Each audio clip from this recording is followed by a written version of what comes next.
मध्य प्रदेश की डॉक्टर मोहन यादव सरकार की कृषि कैबिनेट बड़वानी के नागलवाड़ी स्थित शिखर धाम में हुई, जिसमें प्रदेश के किसानों के हित में कई अहम फैसले लिए गए। भावांतर योजना में सरसों को भी शामिल करने, वर्ला पानसेमल सिंचाई परियोजना को मंजूरी देने सहित 27,746 करोड़ की 16 योजनाओं को स्वीकृति जैसे महत्वपूर्ण निर्णय लिए गए। कृषि कैबिनेट की बैठक के बाद प्रेस कॉन्फ्रेंस में मुख्यमंत्री डॉक्टर मोहन यादव ने बताया कि प्रदेश में 2026 को किसान कल्याण वर्ष के रूप में मनाया जा रहा है। सरकार अलग अलग अंचलों में कृषि कैबिनेट आयोजित कर रही है, जहां किसानों के बीच बैठकर ही नीतियां तय की जा रही हैं। मुख्यमंत्री डॉक्टर मोहन यादव ने सच्चा वादा पक्का काम थीम पर सरकार के कामकाज का जिक्र करते हुए विपक्ष पर भी निशाना साधा और कहा कि कांग्रेस ने आदिवासियों के वोट तो लिए, लेकिन उनके लिए काम नहीं किया। भगोरिया को राष्ट्रीय पर्व का दर्जा हमारी सरकार ने दिया। किसानों के कल्याण के लिए संबद्ध 6 महत्वपूर्ण विभागों की 16 योजनाओं में अलग अलग निर्णय लिए हैं। का समग्र रूप से 27,746 करोड़ का भार सरकार वहन करने वाली है। कांग्रेस वर्षों तक आदिवासियों के वोट तो लेती रही, लेकिन न तो भगोरिया को राष्ट्रीय पर्व किया, न आदिवासी अंचल में सिंचाई का रकबे में उन्होंने कोई काम किया। वो एक वोट की राजनीति करते थे, लेकिन हम अपने उस निर्णय के प्रति प्रतिबद्ध है कि हम समग्र क्षेत्र में सभी वर्गों को साथ लेकर के आगे बढ़ना चाहते हैं। किसान कल्याण के लिए 16 योजनाओं को मंजूरी। 6 विभागों की 16 योजनाओं के लिए 27,746 करोड़ की मंजूरी। वरना पानसेमल में माइक्रो उद्वहन सिंचाई परियोजना को हरी झंडी। सरसों की फसल को भावांतर योजना में किया शामिल। बड़वानी में बनेगी नवीन कृषि उपज मंडी। खेतिया कृषि उपज मंडी बनेगी आदर्श कृषि उपज मंडी। मध्य प्रदेश में नई मत्स्य पालन नीति लाने की घोषणा। मत्स्य उत्पादों को सब्सिडी का प्रावधान। महाविद्यालयों में एग्रीकल्चर विषय की होगी पढ़ाई। भीलट देव क्षेत्र को पर्यटन स्थल के रूप में करेंगे विकसित। एक और सरकार बड़वानी के नागलवाड़ी में हुई कृषि कैबिनेट को ऐतिहासिक बताते हुए खुद को किसान और आदिवासी हितैषी बता रही है, तो वहीं दूसरी ओर कांग्रेस इसे आदिवासियों की आंखों में धूल झोंकने की कोशिश करार दे रही है। कांग्रेस का कहना है कि वन कानून के 2.5 लाख पट्टे आज भी विचाराधीन हैं। अनुसूचित जाति और जनजाति के छात्रावासों की हालत खराब है। सरकार को उस पर ध्यान देना चाहिए।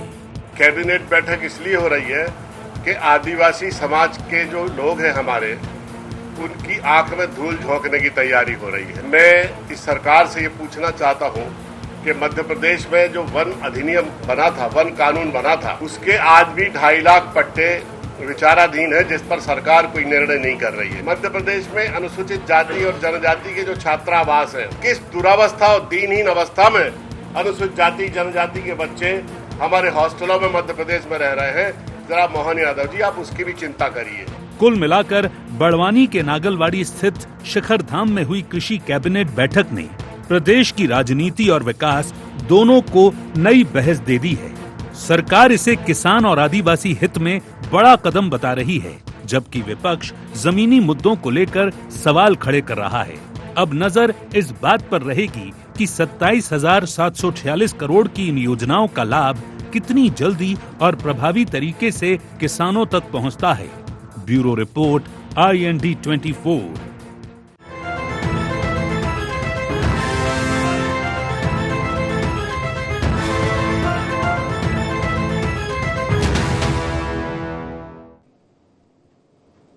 नमस्कार, IND एजेंडा बड़वानी से बिगुल में आप सभी का स्वागत है। मैं हूं आपके साथ दिव्यांशु जोशी।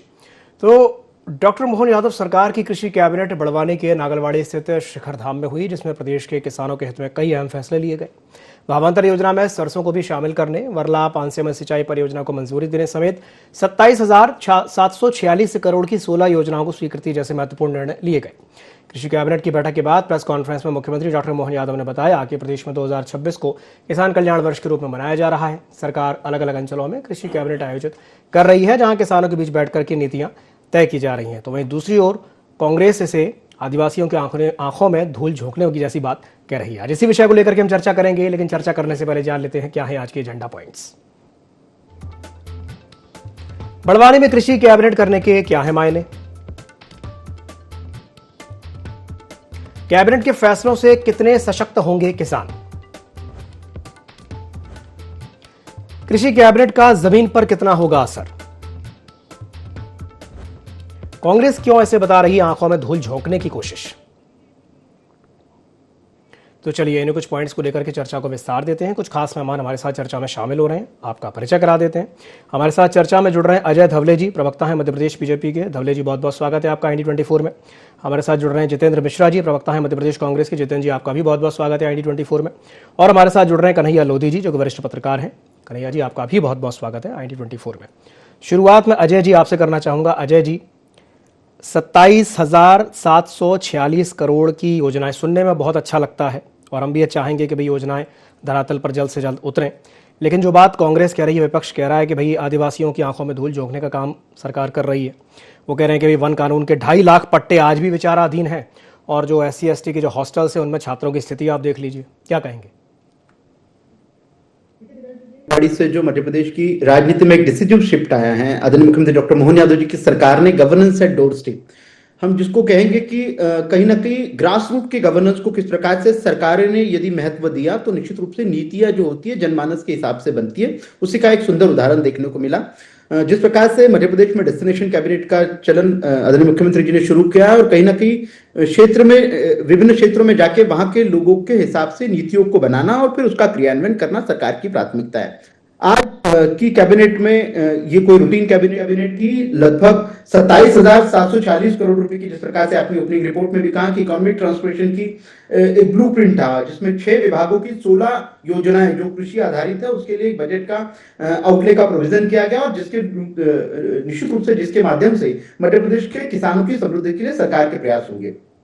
दूसरा जो एक महत्वपूर्ण विषय है कि जिसका मुख्यमंत्री जी ने स्पष्टता के साथ में भी अपनी प्रेस ब्रीफिंग में कहा कि दशकों से इस देश में जनजातीय वर्ग को एक दल की राजनीति ने और उसकी सरकारों ने वोट बैंक के रूप में देखा। हमारी जब से केंद्र में सरकार आई है और जब से मध्य प्रदेश में भारतीय जनता पार्टी की सरकार है, चाहे विगत 22 वर्षों की बात करें, केंद्र में आदरणीय प्रधानमंत्री श्री नरेंद्र मोदी की सरकार 2014 के बाद से आई है, जनजातीय समाज के उत्थान के लिए, चाहे भगवान बिरसा मुंडा के गौरव का विषय रहे, टंटिया मामा के सम्मान का विषय रहे, राजा शंकर शाह के और गौरव के लिए जो भारतीय जनता पार्टी की सरकारों ने काम किया है, ऐसे अनेक विषय आपको दिखेंगे जहां कहीं ना कहीं इन गुमनाम नायकों को भी सम्मान देने का काम किया है।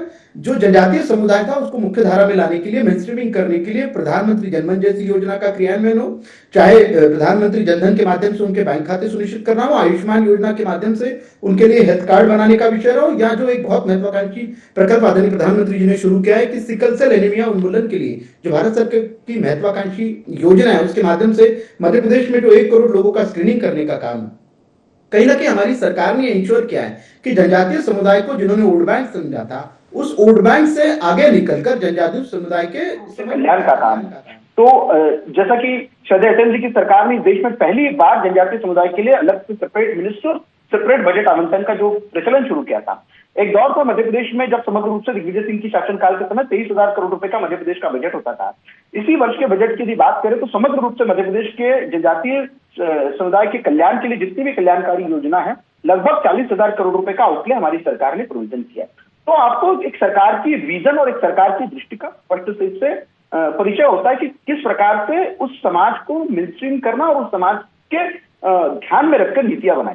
उसी प्रकार से जो कृषि कैबिनेट का विषय है कि कृषि कैबिनेट, क्योंकि इस वर्ष को आदरणीय मुख्यमंत्री जी ने कृषि कल्याण वर्ष घोषित किया है, देश में मध्य प्रदेश एक ऐसा इकलौता राज्य है जहां प्राइस का रैशनलाइजेशन होता है, किसानों के मार्केट के भाव और जो वास्तविक MSP है उसमें यदि कहीं अंतर होता है, अंतर जैसी योजना हमारी सरकार ने शुरू की है। सरसों पे जिस प्रकार सा उसकी प्राइस को 600 रुपए का विषय रहे, तो कहीं ना कहीं ये आप सारे विषय इस प्रकार से देखने को मिलेंगे कि मध्य प्रदेश की सरकार की नीतियां हमेशा कृषकों की कल्याण के लिए, उनकी समृद्धि के लिए है। भावांतर जैसी योजना के माध्यम से कहीं ना कहीं सुनिश्चित कर रहे हैं कि किसानों को वास्तविक लाभ भी मिले और इस देश में कहीं ना कहीं जन केंद्रित नीतियों के माध्यम से शासन को उन लोगों के बीच में जाके, कैबिनेट को वहां पे ले जाके उनके साथ में नीतियां बनाए। चलिए ठीक है, जितेंद्र जी आपकी प्रतिक्रिया धवले जी की बात पर। दिव्यांशु जी, तुम्हारी फाइलों में गांव का मौसम गुलाबी है, ये आंकड़ा झूठा है, ये दावा किताबी है। इसके पहले आपने देखा महिला वर्ष मनाया गया, मध्य प्रदेश में महिलाओं की हालत में क्या सुधार। इसके पहले उद्योग वर्ष मनाया गया, मध्य प्रदेश में औद्योगिक क्रांति की शुरुआत हो गई क्या।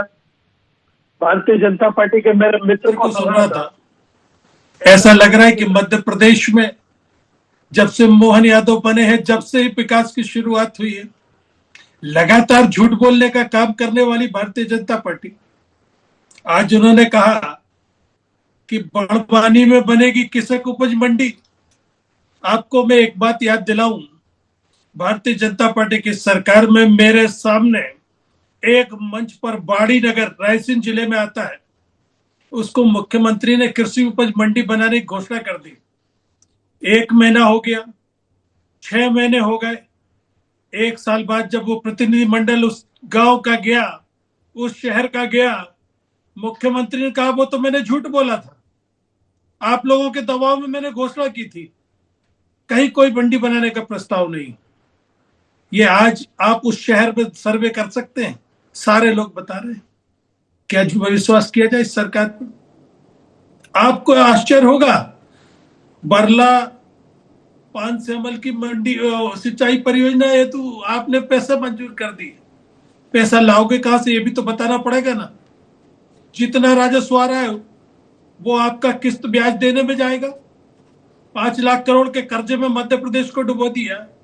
नई योजनाएं लागू कहां से करोगे आप? क्या और कर्जा लोगे आप? आपको मैं एक बात बताऊं जी, 1.5 साल 2 साल मुख्यमंत्री मोहन यादव को हो गए, 1 रुपए का टेंडर नहीं लगाया इन्होंने। ये कहा कि सिंचाई परियोजनाओं की बात करते, बातें ऐसी हो रही जैसे यहाँ पर सिंचाई परियोजनाओं को जान चुके हो। सिंगल टेंडर मोहन यादव की सरकार में अगर लगा हो तो मुझे बताओ। भारतीय जनता पार्टी जब से मुख्यमंत्री बने हैं मोहन यादव, 1 रुपए का टेंडर नहीं लगा तुलसी सिलावट के विभाग में। और कौन सी योजनाओं की चर्चा कर रहा है, मेरी समझ में नहीं आ रहा। आपने आदिवासियों के हित की बात की, आपने कहा किसानों के बीच में किसान कैबिनेट। कितने किसान उस कैबिनेट में शामिल थे मुझे बताना पड़ेगा ना आपको। आपने वहां जाके शिखर मंडल में कर दिया, शिखर धाम में, कि किसानों के बीच बैठ के कैबिनेट करी। तो कितने किसान शामिल थे इसकी भी जिक्र होना चाहिए था। आज कितने किसानों की सलाह ले ली आपने वहां बैठ के, और कैसे आपने योजनाएं बना दी। देखिए, सवाल इस बात का है, आपकी नीयत को लेकर के प्रदेश में विश्वास नहीं हो रहा है। आपने आदिवासियों की बात की, आपकी सरकार में जहरीली चप्पलें बांट दी गई थी आदिवासियों को, याद है? पूरे चैनल ने दिखाया था। आपके सरकार में आदिवासी दाने दाने को मोहताज हुआ है, ये मीडिया जगत की खबरें हैं। छात्रावासों की हालत देखिए क्या हो रही मध्य प्रदेश में। जमीन पर पेपर बिछा के मध्याह्न भोजन दिया जा रहा है। शर्म नहीं आती आपको झूठी बातें करने में? आप ये बताइए कि इस तरह की गलत बयानी, आपकी बातों से लगता है कि आपके बरस में इस धरती को धानी कर देंगे, लेकिन हकीकत से ये वाबस्ता है कहीं ना कहीं। मुझे ये बताइए, जब आपके पास कर्ज लगातार बढ़ रहा है, तो क्या अगर परियोजनाएं शुरू करेंगे तो किस्त बाउंस करेंगे क्या? इस राजस्व को जो भी आएगा वो ब्याज भरने में जाएगा मध्य प्रदेश के। आप इस तरह की बातें करते हैं जैसे बहुत बड़ा राजस्व। जब तक राजस्व नहीं बढ़ाया जाएगा मध्य प्रदेश में, जब तक संसाधनों का दोहन और उपयोग नहीं होगा, जब तक कोई योजना भी फलीभूत नहीं होगी। आपको याद है धवले जी, एक सिपाही के यहाँ छापा डाली है आपके यहाँ, 52 किलो सोना और अरबों रुपए की संपत्ति मिलती है। एक इंजीनियर इन चीफ के यहाँ छापा डाली है, 25 मकान और अकूट संपत्ति मिलती है। अंदाज लगाइए कि आप ये जब छोटे छोटे अधिकारियों के हाल है, किसी मंत्री के यहाँ छापा डाल दिया जाएगा तो कितना भ्रष्टाचार का पैसा निकलेगा। ये आपकी विकास की सोच है? चलिए, इससे मध्य प्रदेश की अर्थव्यवस्था आगे बढ़ेगी। ठीक है जितेंद्र जी, ठीक है, मैं आता हूं आपके पास वापस। और धवले जी, मैं आपके पास भी आऊंगा, लेकिन उससे पहले एक छोटी सी टिप्पणी कन्हैया जी से चाहूंगा। कन्हैया जी, बड़ा सवाल यही है कि भाई इंटेंशन को लेकर के बात उठ रही है कि नीयत, सरकार की नीयत साफ है भी या नहीं। सरकार वाकई में आदिवासियों का उत्थान चाहती भी है, किसानों का उत्थान चाहती भी है या नहीं? क्योंकि देखिए कैबिनेट अगर वहाँ जा कर के की है तो कहीं ना कहीं उसके पीछे एक पर्पज़ है, एक उद्देश्य है, एक मकसद है। मैं आपसे जानना चाहूँगा कैसे देखते हैं आपसे कन्हैया जी। आपने सही कहा दिव्यांशु जी। ये जो कैबिनेट है बेसिकली ये राज्य सरकार जो किसान कल्याण वर्ष मना रही है 2026 को, ये दरअसल उसी के परिप्रेक्ष्य में है। और ये इससे इस जो कैबिनेट है उससे दोनों जुड़े हुए हैं, एक तो किसान और आपके जनजाति मतलब आदिवासी क्षेत्र में कैबिनेट करके ये मध्य प्रदेश सरकार ने ये संदेश देने की कोशिश की है, तो दोनों को साधने की कोशिश की है जी। एक तो अपना मध्य प्रदेश का जो किसान जो चाहे वो किसी भी क्षेत्र में रहने वाला हो, और विशेष रूप से जो आपकी जो ट्राइब की जो सबसे बड़ी पॉपुलेशन जो है आपके निमाड़ क्षेत्र में रहती है उसको साधना, ये भी राज्य सरकार का मोटिव है। और मुझे लगता है कि ये जो सरकार ने जो कृषि कैबिनेट की है तो ये जस्ट अभी 3 महीने हो रहे हैं राज्य मतलब आज 2 तारीख है आज, तो नए साल 2026 में मतलब 2 माह पूरे हो चुके, तीसरा महीना शुरू हो गया है ये किसान कल्याण वर्ष का। तो ये कृषि से जुड़ा हुआ पहला कैबिनेट है और मुझे लगता है कि नेक्स्ट जो कैबिनेट है वो आपके महाकौशल क्षेत्र में होगा और संभवतः वो जहां तक मैं समझ पा रहा हूँ शायद वो बालाघाट जिले में कैबिनेट होगी। तो ये दरअसल मध्य प्रदेश सरकार ये संदेश देने की कोशिश कर रही है कि हम किसान कल्याण वर्ष में किसानों से जुड़े हुए योजनाएं और कार्यक्रम हैं वो लगातार हर बार कुछ ना कुछ करेंगे। और मैं आपको बता दूं कि ये जो 27,000 करोड़ की जो योजनाएं हुई हैं, लगभग 17-18 जो योजनाओं को राज्य सरकार ने कैबिनेट में जो है कृषि कैबिनेट में जो मंजूरी दी है, इसमें से बहुत सारी योजनाएं हैं वो नई योजनाएं नहीं है, मैं ये भी मैं क्लियर कर दूं। बहुत सारी जो है ऑनगोइंग प्रोजेक्ट है, बहुत सारी ऑनगोइंग योजनाएं हैं जो पहले से मतलब जो चल रही हैं, तो उनको एक्सटेंड करने के लिए मतलब ये है कि आप अभी तो है लेकिन उसकी अवधि निश्चित अवधि होती है। कोई भी योजना कोई भी प्रोजेक्ट जब चाहे वो राज्य सरकार हो चाहे वो केंद्र सरकार जब लागू करती है तो उसकी जो टाइम होता है वो जो टाइम खत्म होता है तो उसको एक्सटेंड करती है वो। ये ज्यादातर योजनाएं कम से कम इसमें 8 से 10 योजनाएं लगभग कम से कम 10 से 12 योजनाएं ऐसी है जो कि ऑनगोइंग है और उनको जो है वो राज्य सरकार जो है कंटिन्यू करेगी अगले 3 साल के लिए, अगले 5 साल के लिए। और उन योजनाओं में ये ऐसा नहीं है कि 27,000 करोड़ कोई 1 साल में या 6 महीने में खर्च होने वाले हैं या सिर्फ किसान कल्याण वर्ष में खर्च होने वाले हैं। ये जो अगले 5 वर्षों में जब तक कि वो प्रोजेक्ट जो 2031 ज्यादातर योजनाएं जो 2031 के आसपास जो है वो कंप्लीट होगी तब तक की अवधि में ये खर्च होने वाली राशि है। मैं ये भी क्लियर कर दूं। और दूसरी बात जैसे जितेंद्र जी कह रहे थे कि ये बजट कहाँ से लाएंगे, विशेष रूप से ये जो नर्मदा घाटी विकास से जुड़ी हुई जो 2 योजनाएं हैं, एक पानसेमल और दूसरा एक और क्षेत्र को लेकर के जो प्रोजेक्ट लॉन्च करने की बात कर रहे हैं। तो एक चीज बता दूं कि ये जो इरिगेशन के जो प्रोजेक्ट होते हैं ऐसा नहीं होता कि कोई 1 साल में पूरा हो जाए, ये भी 4 साल 5 साल 3 साल इनको प्रोजेक्ट को पूरा करने में लगता है।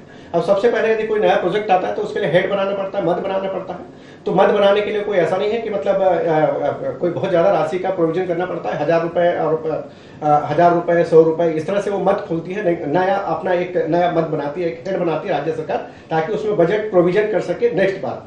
तो मैं बता दूं कि ये जो 2,500 करोड़ का जो प्रोजेक्ट है तो ऐसा नहीं होगा कि ये जो पैसा है वो 2026-27 में ही वो राज्य सरकार को पूरा का पूरा बंदोबस्त करना पड़ेगा। इसके लिए भी एक बार पहले हेड बनेगा, फिर उसमें कभी 400 करोड़ कभी 500 करोड़ या कभी 300 करोड़ कभी 200 करोड़ रुपए इस तरह से वो राज्य सरकार उसमें प्रोविजन करते जाएगी और इस तरह से योजनाएं जो है इस तरह से ये पूरी हो। ठीक। कुल मिलाकर ये है कि निमाड़ क्षेत्र में मध्य प्रदेश सरकार ने या मुख्यमंत्री जी ने चूंकि वहां पे भगोरिया का उत्सव चल ही रहा है इस समय, जो वहां का जो ट्राइब है निमाड़ बेल्ट का जो ट्राइब है वो घर से निकल करके अपने बाजारों में जा रहा है और उत्सव जो है वो मना रहा है। तो बेसिकली ये एक सही समय है वहां, बिल्कुल ये कहा जा सकता है कि एक टाइमिंग बहुत सही उन्होंने चुनी है। बेसिकली वही मोटिव है और ये मध्य प्रदेश सरकार ने वही जो है वो कोशिश की है। चलिए ठीक है, धवले जी आप कुछ कहना चाह रहे थे? जिस प्रकार से दिव्यांश जी देखिए कि पॉलिटिक्स ऑफ मिस इन्फॉर्मेशन का दौर है, भ्रमित करने वाली राजनीति। अभी हमारे कांग्रेस काफी बड़े कर्ज की बात कर रहे थे। इनकी जानकारी के लिए और दर्शकों की जानकारी के लिए मध्य प्रदेश में 2003-04 में बजट होता था 24,000 करोड़ रुपए का और मध्य प्रदेश पे जो कर्ज था उस समय दिग्विजय सिंह के शासनकाल में वो 37,000 करोड़ रुपए का। तो वो बजट भी लॉस का बजट था, डेफिसिट बजट था, फिस्कल डेफिसिट का उस समय की स्थिति को जानकारी इनको लेने की आवश्यकता है। दूसरा जो विषय वर्तमान में देश में जिन राज्यों में कांग्रेस शासित सरकारें हो या जिन राज्यों में इंडिया अलायंस की सरकारें हैं, कभी कभी वहां के भी कर्ज के आंकड़े और वहां के राज्यों के डिफॉल्ट होने की स्थिति। हिमाचल में आपकी सरकार कई योजनाएं राज्य सरकार ने इसलिए बंद कर दी, राज्य सरकार के पास शासकीय कर्मचारियों की तनख्वाह देने के लिए पैसे नहीं है। क्या स्रोतों से प्राप्त जानकारी है। दूसरा जो विषय आपने कहा था कि देखिए मध्य प्रदेश में किसानों की समृद्धि के लिए आप इसी से बात समझ सकते हैं, देश का मध्य प्रदेश ऐसा राज्य है जहां प्राइस का रैशनलाइजेशन को स्टेबलाइज करने के लिए हमारी सरकार ने भावांतर जैसी एक योजना लाई है, जहां एमएसपी का और मार्केट का डिफरेंस को मध्य प्रदेश की सरकार वहन करने का एक काम करती है। दूसरा जो एक विषय है जो जिसके आदरणीय मुख्यमंत्री जी ने घोषणा भी की है कि जब हम दलहन की बात करते हैं तो जो हमारा पल्सेस को लेके भारत सरकार की महत्वाकांक्षी परियोजना है उसके माध्यम से भी और मध्य प्रदेश सरकार भी प्रोत्साहन के स्वरूप उड़द को जिस प्रकार से 600 रुपए का प्रति क्विंटल बोनस देने की बात कर रही है, जिसमें लगभग 4.25 लाख हेक्टेयर का बोने का क्षेत्र अधिक बढ़ेगा। मध्य प्रदेश में सरसों को भावांतर में इंक्लूड किया गया। अब आती है बात सिंचाई परियोजनाओं की, तो देखिए मध्य प्रदेश में 7.5 लाख हेक्टेयर समग्र रूप से सिंचाई होती थी, आज मध्य प्रदेश में 55 लाख हेक्टेयर की सिंचाई होती है। आदरणीय मुख्यमंत्री डॉक्टर मोहन यादव जी ने जब दिसंबर 9 में 2023 में जब से सरकार संभाली है तब से मात्र 10 लाख हेक्टेयर का सिंचाई का रकबा बढ़ा है। आज इन्होंने कहा कि कौन सी योजनाएं चल रही है, एक नया टेंडर नहीं निकला। तो पार्वती काली सिंध परियोजना जिसके काम अभी धरातल पर उतर गए, केन बेतवा लिंक परियोजना उसके काम धरातल पर उतर गए, और ये सारी सिंचाई की ऐसी निर्भर परियोजनाएं जो कहीं ना कहीं वर्षों से लंबी थी। दूसरे की अभी बात वरिष्ठ पत्रकार जी कर रहे थे कि देखिए सरकार का इंटेंट बड़ा स्पष्ट होना चाहिए। कन्हैया जी ने जो बात की कि योजनाएं और नीतियां यदि जनता को ध्यान में रख के बनेगी तो प्रधानमंत्री जनमन जैसी योजना बनेगी, जहां पे जो जनजातीय समुदाय के गांव हैं उनको जोड़ने वाली योजना बनेगी। पेसा एक्ट का क्रियान्वयन जिस प्रकार से भारतीय जनता पार्टी की सरकार ने उस पेसा एक्ट का भी क्रियान्वयन किया जो कहीं ना कहीं कांग्रेस की सरकारों का एक पेट प्रोजेक्ट हुआ करता था। आज मध्य प्रदेश के लगभग 20 जिलों में 90 ब्लॉक्स में पेसा एक्ट के माध्यम से वहां की जो जनजातीय समुदाय उसको कहीं ना कहीं योजनाओं के निर्माण में और उनकी सहमति को महत्वपूर्ण स्थान दिया गया। दूसरा, कांग्रेस पट्टों के हॉस्टल की बात करती है तो 15 महीने के शासनकाल में कमलनाथ जी वल्लभ भवन के बाहर नहीं निकले थे। हमारी तो पूरी की पूरी कैबिनेट जनता तक के जा रही है। मध्य प्रदेश में लगभग अब तक के 60 डेस्टिनेशन कैबिनेट हो चुके, पूरा मंत्रिमंडल वहां पे जाके जनता के सुझावों को इनकॉर्पोरेट करता है। तो 23,000 करोड़ के बजट में मात्र 500 करोड़ रुपए का कैपिटल एक्सपेंडिचर हुआ करता था। आज हमारा 4,38,000 करोड़ रुपए के बजट में 1 लाख करोड़ रुपए का प्रतिक्रिया ले लेते हैं जब प्रोविजन किया जा रहा है। तो कहीं ना कहीं इन फैक्ट्स को भी देखने की आवश्यकता, तब डिबेट करनी चाहिए। चलिए जितेंद्र जी, देखिए आज 2 वरिष्ठ पत्रकार बैठे, आप भी बैठे और कन्हैया जी भी बैठे। मुझे एक चीज समझ में नहीं आई जी, सवाल के जवाब में सवाल होता है क्या? हम सवाल पूछ रहे हैं कि आज मोहन यादव की आप गिरा रहे 1998 और 93 की बात। सवाल के जवाब में सवाल पूछना नहीं जो है, आपको सवालों के जवाब देना पड़ेगा। भारतीय जनता पार्टी के अंदर एक बात है कि अगर हम सवाल करते हैं तो वो नेहरू जी को याद करने लगती है। वो कन्हैया जी ने सही कहा कि ये घोषणा है, इसमें जरूरी नहीं है कि इतना बजट दिया जाए। 2031 तक की बात की गई, जबकि कन्हैया जी भारतीय जनता पार्टी 2047 की बात कर रही है। 2031 में आओगे जब तो पूरा करोगे भैया। 2028 में चुनाव होने जा रहा है और 2047 का मिशन लेके चल रहे हो आप। मैं एक दावे के साथ कह सकता हूं, अगर भारतीय जनता पार्टी के मोहन यादव की सरकार में 1 रुपए का भी निर्माण कार्य सिंचाई परियोजना को लेकर हुआ तो भारतीय जनता पार्टी के प्रवक्ता गिना दे। इन्होंने महिलाओं की बात की, शिवराज सिंह चौहान ने 28,000 घोषणाएं की थी, याद करो आप। पर 100 साल भी सरकार में रहोगे तो पूरा नहीं कर पाओगे। कन्हैया जी ने सही कहा कि जब राम गमन पथ की बात हुई थी, दिव्यांशु जी उसमें कितना बजट डाला था? 100 करोड़ का बजट डाल के, और ये भूल गए थे। हम सरकार में आए, हमने उस योजना को आगे चलाया था। गौशाला की बात की थी इन्होंने, एक भी गौशाला का निर्माण नहीं किया। बातें कितनी भी कर लो, बताइए आपकी क्यों शिक्षा के बजट में कमी की गई? 35 लाख बच्चियां क्यों स्कूल ड्रॉप आउट होती है हर साल? बताना पड़ेगा ना आपको। महिलाओं पर अत्याचार हो रहा है और महिला वर्ष बना रहे हो आप। मध्य प्रदेश में उड़ता पंजाब बना और आप युवा वर्ष की बात कर रहे हो। मध्य प्रदेश में माफिया सक्रिय, आप सुशासन की बात करते हो। ड्रग माफिया ले लो, कब सीरत सुना है आपने? किस तरीके से 35 लोग गंदा पानी पीने से मर गए इंदौर में। स्वच्छ पानी दे नहीं सकते आप, हजारों करोड़ की घोषणाएं करते हो आप। आपने कहा 37,000 करोड़ रुपए का मध्य प्रदेश में इन्वेस्टमेंट होगी।